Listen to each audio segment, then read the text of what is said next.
Olá a todos, eu me chamo Michael Bruno e vou apresentar para vocês o resumo da matéria de Introdução às Tecnologias para Ensino à Distância, do capítulo 1 e 2, do curso de Especialização em Redes e Computação Distribuída. No capítulo 1, vamos abordar o conceito e características do ensino à distância.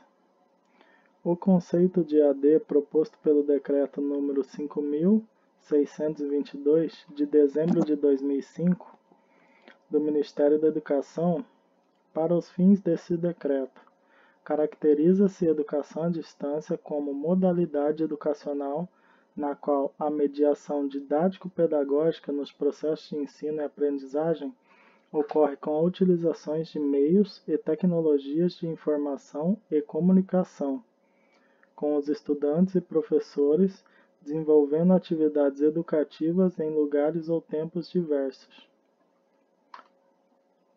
O conceito formal de educação à distância começou a ser construído em função de pesquisas realizadas no ano de 1970 e 1980. Desde então, esta modalidade de educação passou a ser vista a partir das características que a determinam, ou por ser elementos construtivos. As definições foram mudando com o tempo, assim como a maneira de fazer AD também mudou. A definição de Keegan, de 1996, apresentada a seguir, é a mais detalhada. O autor afirma que, para considerarmos que existe educação à distância, é necessário a separação física entre o professor e aluno, que distingue do ensino presencial, a influência da organização educacional, planejamento, sistematização, plano organização dirigida, etc., que diferencia da educação individual. Utilizações de meios técnicos de comunicação para unir o professor ao aluno e transmitir os conteúdos educativos. Previsão de uma comunicação de mão dupla, onde o estudante se beneficia de um diálogo e da possibilidade de iniciativas de dupla via. E possibilidades de encontros ocasionais, com propósitos didáticos e socialização. A definição de Moore e Kersley, de 2007, a educação à distância é o aprendizado planejado que ocorre normalmente em lugar diferente do local de ensino, exigindo técnicas especiais de criação de curso e de instrução, comunicação por meio de várias tecnologias e disposições organizacionais e administrativas especiais. Já vimos que a educação à distância depende da tecnologia para viabilizar a comunicação entre alunos, professores, tutores e equipes. Ao longo do tempo, o modo de fazer AD foi diretamente influenciado pelo uso de diversas mídias e tecnologias.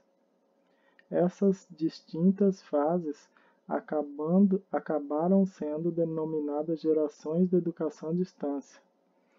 Na primeira geração, definida por Dolman, em que a EAD era baseada essencialmente em uso de materiais impressos, com a comunicação acontecendo durante o processo de ensino-aprendizagem, via correio. A segunda geração, segundo Peters, faz parte do momento em que as grandes universidades abertas foram criadas na década de 70, especialmente para oferecer cursos à distância por meio de rádio e televisão, para um grande número de alunos simultaneamente. A terceira geração, segundo Keegan, já inclui o uso de computadores e a possibilidade da comunicação entre os participantes acontecer simultaneamente, em tempo real, com a transmissão de imagem e som, por meio de videoconferência. A quarta geração O aumento da capacidade de processamento dos computadores e da velocidade das linhas de transmissão interfere na apresentação do conteúdo e interações, acesso a bancos de dados e bibliotecas eletrônicas. E a quinta e última geração, o uso de agentes inteligentes, equipamento wireless e linhas de transmissões eficiente, organização e reutilização dos conteúdos. As origens. No século XVIII, com as primeiras experiências de educação por correspondência, foram surgindo. E no século XX, o processo de institucionalização do EAD ganha fôlego, com a oferta de cursos à distância por algumas universidades norte-americanas, como a do estado de Iowa. Já nos anos 60, surgem instituições voltadas especificamente para EAD, com a emergência das chamadas universidades abertas. Na década de 1960, mais especificamente, com o estabelecimento da Open University do Estado do Reino Unido em 1969, a EAD dá um salto de qualidade na oferta de cursos superiores, com a produção de materiais educacionais sofisticados e a criação de centros de atendimento distribuídos por várias cidades, nos quais os alunos podem se reunir, falar com os tutores e consultar materiais adicionais, com uma estrutura parecida com a do polo de atendimento presencial. Já em 1994, é criada a Universidade Aberta da Catalunha, UOC, na Espanha, e que representa uma mudança importante no modo como universidades oferecem educação à distância. A UOC é a mais importante universidade aberta criada depois da popularização da internet e que tem seu modelo pedagógico e operacional elaborado com base no uso intensivo do www.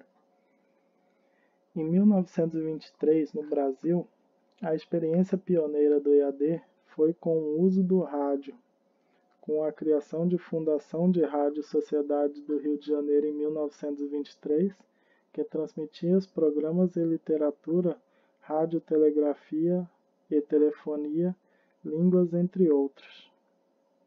Em 1941, no Brasil, o Instituto Universal Brasileiro, empresa privada que oferecia ensino à distância de caráter supletivo, além dos cursos profissionalizantes através de correspondências, ainda hoje atuando, marcou o início dos cursos baseados na mídia impressa.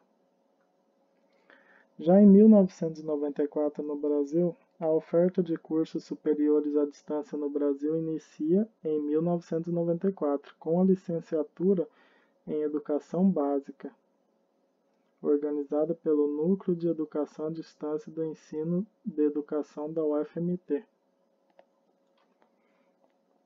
Em 1996, no Brasil, com a publicação da Lei de Diretrizes e Bases Educacional, a LDB, que em seu artigo 80 menciona a possibilidade da utilização desta modalidade, a legislação reconhece a EAD para todos os níveis de ensino. Em 2006, a partir da regulamentação pelo MEC, surgiram outras iniciativas com destaque para o Consórcio das Universidades Públicas Cariocas, organizadas pela Fundação Centro de Ciência e Educação Superior do Estado do Rio de Janeiro, que foram se aprimorando até a criação da Universidade Aberta do Brasil, UAB, em 2006. O cenário brasileiro. A Universidade Aberta do Brasil foi criada em 2005 e regulamentada em 2006 pelo Decreto número 5.800, de 8 de julho de 2006, pela Secretaria de Educação à Distância, CID, do Ministério da Educação.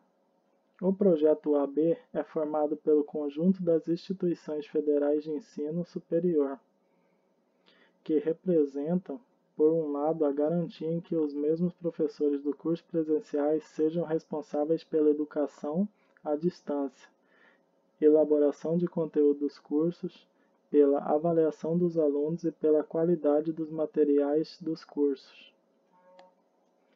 Na outra ponta do sistema, temos polos presenciais, que garantem o espaço físico de infraestrutura necessário às funções didáticas administrativas locais dos cursos e contratações das equipes coordenadas. Das equipes de coordenação.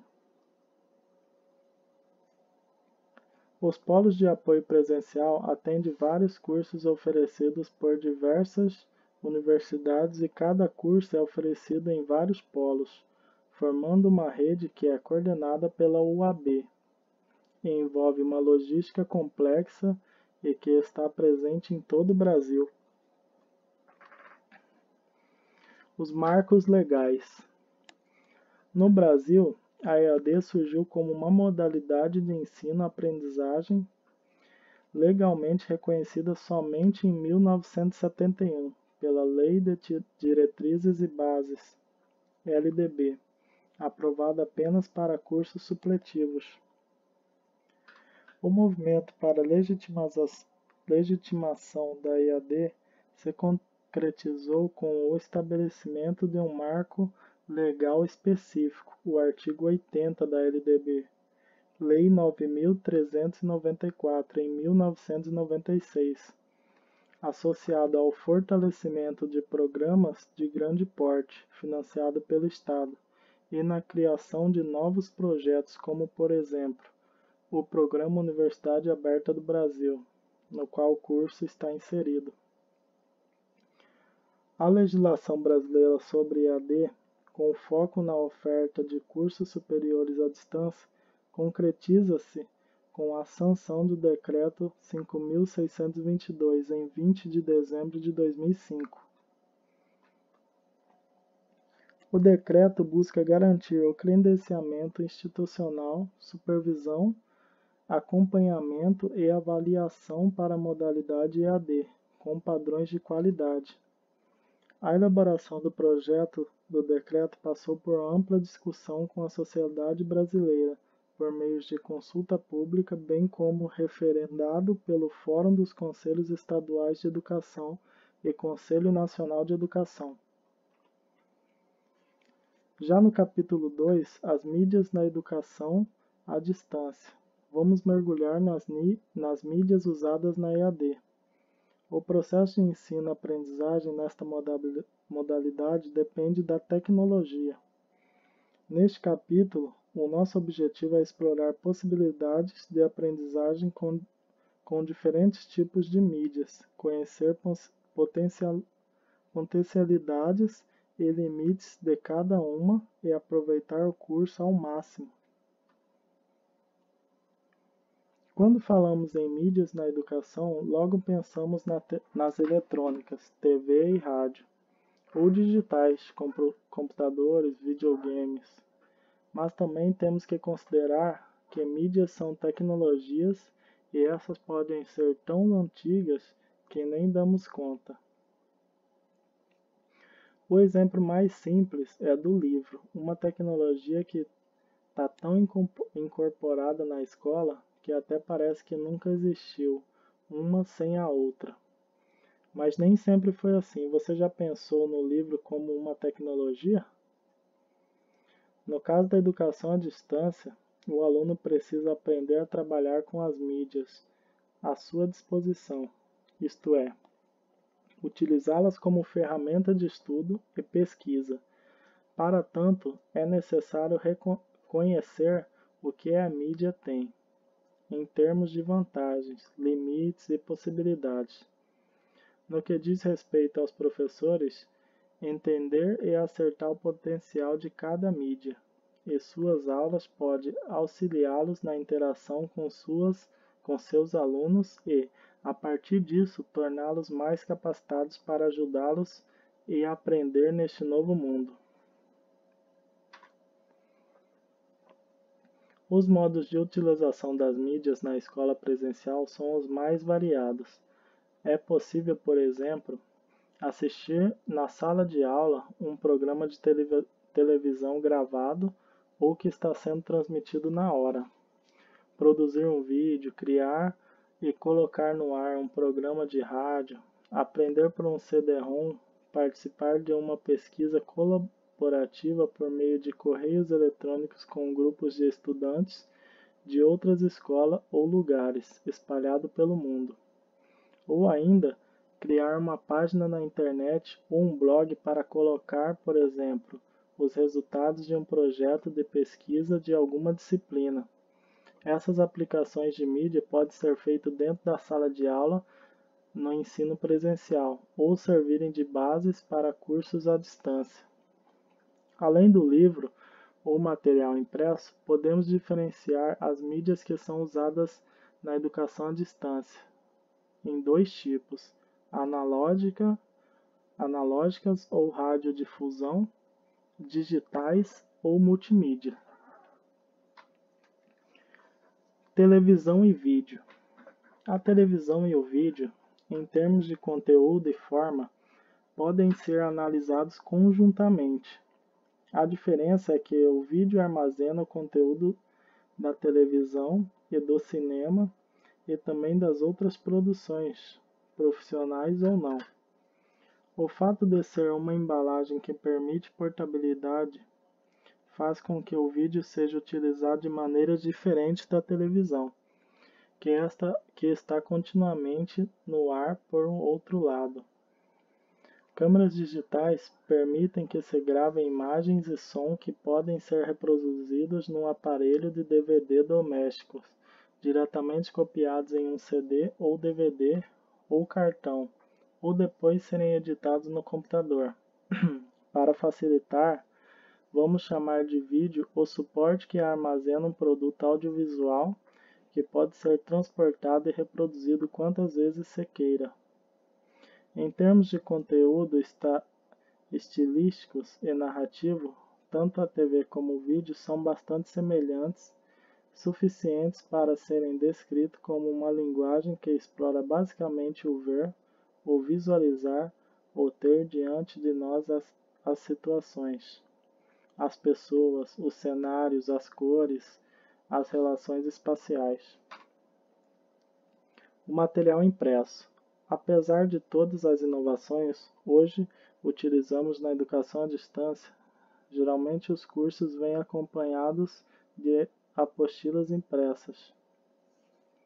Da mesma forma que o computador não eliminou o papel, as novas tecnologias não eliminaram o impresso, pois nos seus diversos formatos, livro, texto, guia de estudo, livros de exercícios, estudos de caso, etc., ele continua a ter função-chave, tanto como a única mídia utilizada, como para material de apoio. No caso do nosso curso, o material impresso é pensado como um elemento básico para a apresentação do conteúdo, complementado pelo AVA. Desta forma, como você pode observar em seu próprio material, a elaboração, estrutura e formação foram pensadas para facilitar a aprendizagem interagindo com as demais mídias utilizadas no curso. A videoconferência. Videoconferência é a tecnologia que mais se aproxima da situação convencional da sala de aula, porque possibilita a conversa em duas ou mais vias, permitindo que o processo de ensino-aprendizagem ocorra em tempo real e possa ser interativo, com a transmissão simultânea de imagem e som. Ao mesmo tempo que o professor explica um conceito, pode acrescentar outros recursos pedagógicos, tais como gráficos, projeções de vídeo, pesquisa na internet, imagens bidimensionais em papel ou transparências, arquivos de computador, etc. O sistema permite ainda que o aluno das salas distantes possa tirar suas dúvidas e interagir com o professor no momento da aula, utilizando os mesmos recursos pedagógicos para a comunicação. E por último, a internet. Como já vimos, o EAD depende da tecnologia, e cada vez mais a internet funciona como um canal que aglutina as tecnologias e organiza o espaço do ensino-aprendizagem. A maioria dos materiais e interação do curso será feita via internet. Os softwares que viabilizam as atividades dos cursos à distância na internet são chamados Ambientes Virtuais de Ensino e Aprendizagem, AVAs. Podemos sintetizar que um AVA é um espaço em que materiais didáticos e a interação acontecem de forma organizada no cyberespaço. Permitem integrar múltiplas mídias, linguagens e recursos, apresentar informações de maneira organizada, desenvolver interações entre pessoas e objetos de conhecimentos, elaborar e socializar produções tendo em vista atingir determinados objetivos.